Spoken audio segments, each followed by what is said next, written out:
Kita tak nak menyusahkan orang. Hidup jangan menyusahkan orang, mati pun jangan menyusahkan orang. Benar.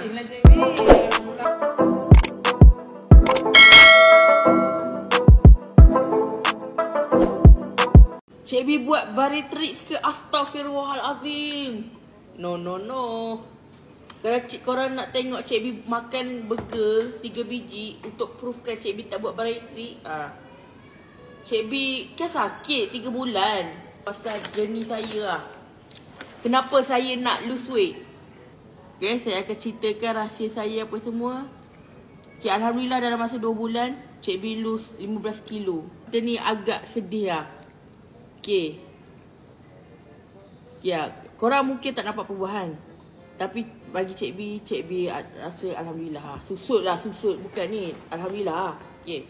Sebelum ni memang Cik B macam, I don't care. Saya nak je jadi gemuk.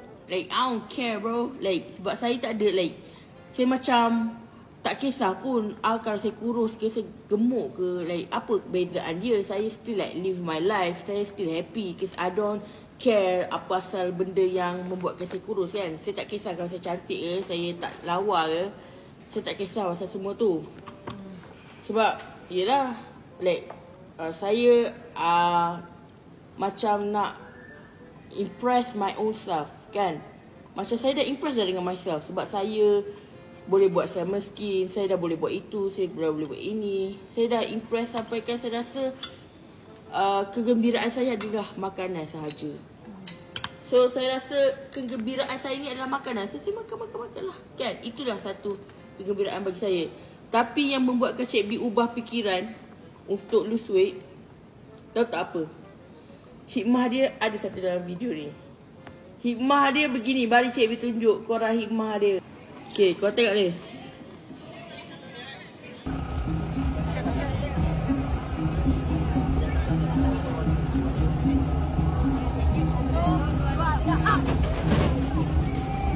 Ini yang membuatkan Cik B motivate nak lose weight. Sebab korang bayangkan, 10 orang nak kena angkat Cik B masuk dalam van.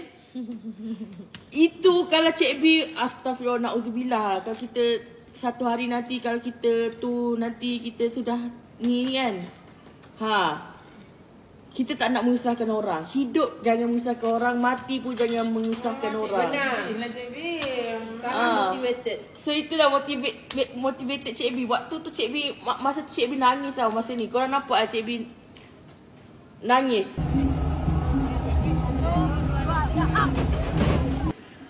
Masa ni nampak bukan Cik B menangis termenung tu bukan sebab apa. Bukan sebab kaki sakit ke apa.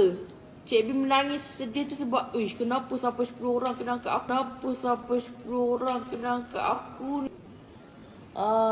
Tu kalau kita, kalau bukan siapa-siapa, siapakah 10 orang yang angkat kita?